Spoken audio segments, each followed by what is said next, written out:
Hello everybody. Today I'm going to show you really quickly, because if you're anything like me, you're at this stage with your quilt and you want a tutorial that's just going to show you real fast so you can get back to it, how to connect the ends of your binding by machine. So here we are. I am attaching on this particular quilt the binding to the back side of the quilt first because I did this really cute variated binding with leftovers from the front of the quilt, and I wanted the binding to be a little bit wider on the front to really showcase this pretty binding. So I'm doing it a little bit thinner on the back, and we're going to flip it over to the front on this particular quilt. Okay, so I'm going to show you right here. When I got started, I pinned the binding down to my quilt, and I give myself about 10 inches. So you'll see I've pinned the beginning of the binding down about 10 inches down. So here we are. I've attached my binding. This is the pinned section that you just saw. It's about 10 inches. And then I started sewing my binding right below the bottom pin. So about 10.5 inches down. When I started sewing, I took a few stitches and then back stitched to really lock that in place. And I've sewn my binding all the way around the quilt, and here we are back at the beginning. So I have 10 good inches of binding to work with here. We can go ahead and unpin that. Well, no, I'm going to get ahead of myself.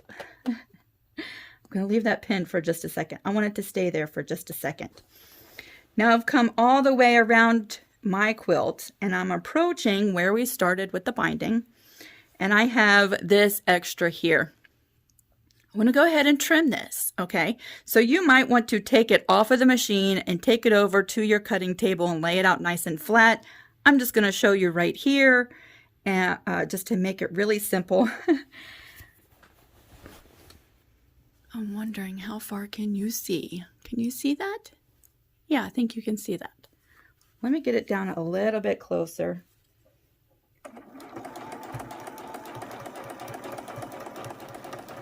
There, we're a little bit closer. I'm going to go ahead, when you come down to where you want to stop, let's do some back stitches. Lock that in place so it's not going to come undone.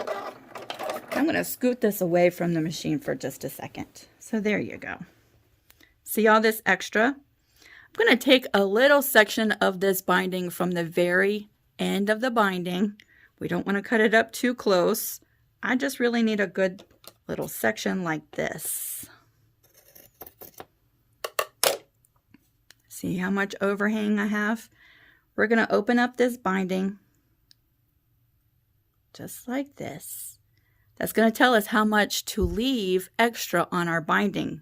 Okay, so our binding for this quilt is 2.5 inches. When you open it up, 2.5 inches. We're going to go ahead and lay that right on our binding that's pinned to our quilt, just like this. We're going to match up those raw edges. We're going to pull our tail of binding right down over top of it.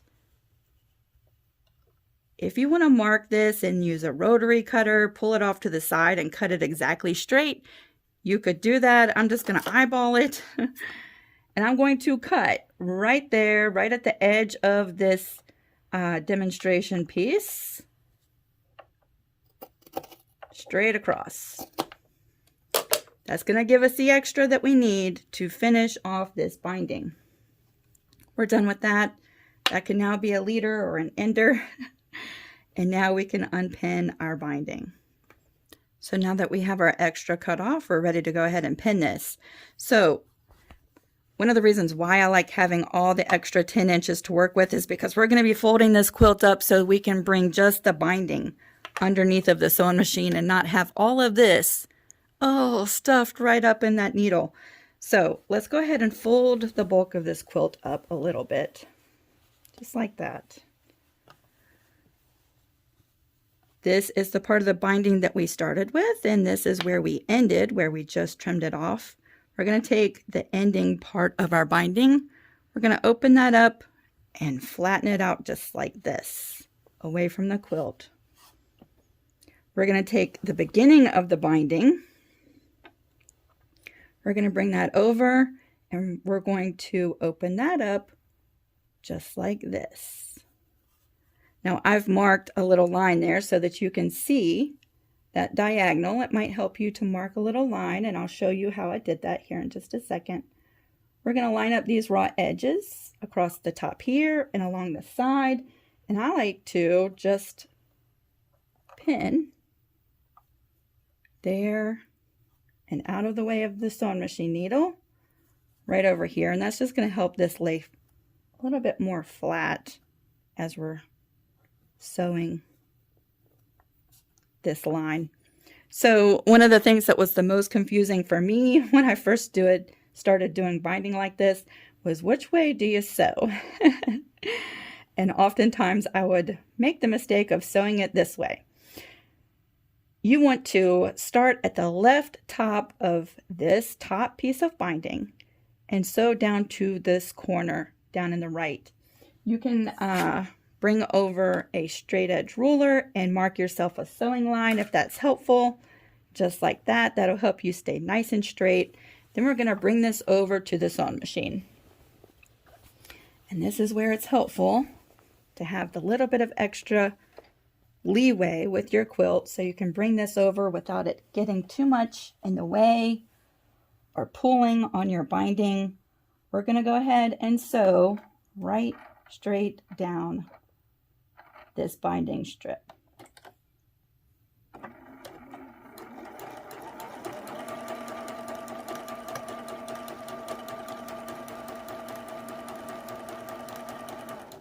Just like that. Now let's take out these pins before. I've done this too. I've made this mistake thinking I was exactly right. I've trimmed this off and realized that I sewed in the wrong direction. So let's just double check to make sure everything's right before we trim off that extra.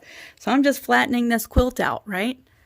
And the binding is going to just lay right along that edge. My connection is in the right direction. Everything's going to lay nice and smooth and flat. So now we can open this up, and now we can trim away this extra little triangle. I like to leave about 1/4 of an inch, just like this.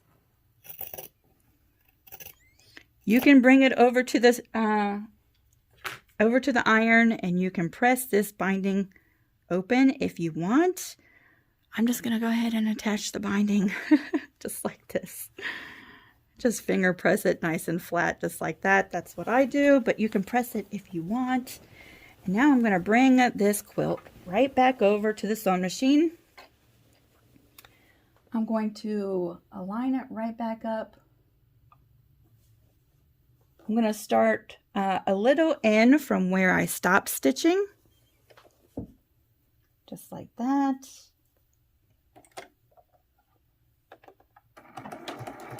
Take a few stitches. I'm going to back stitch to lock that in place, and now we're going to finish sewing down this binding.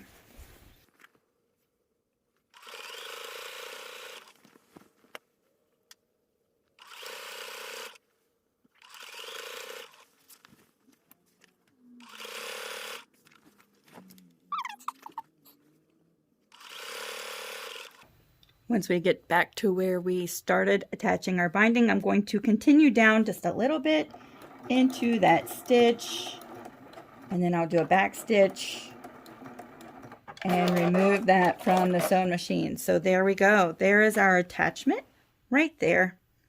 And now this binding is ready to be flipped over to the other side, just like that. And everything will lay nice and flat where we finished off and connected those ends. Hope this video was really helpful. If you want to subscribe, that would be great. You get notified when I release new videos, and we'll see you really soon. Bye, everybody.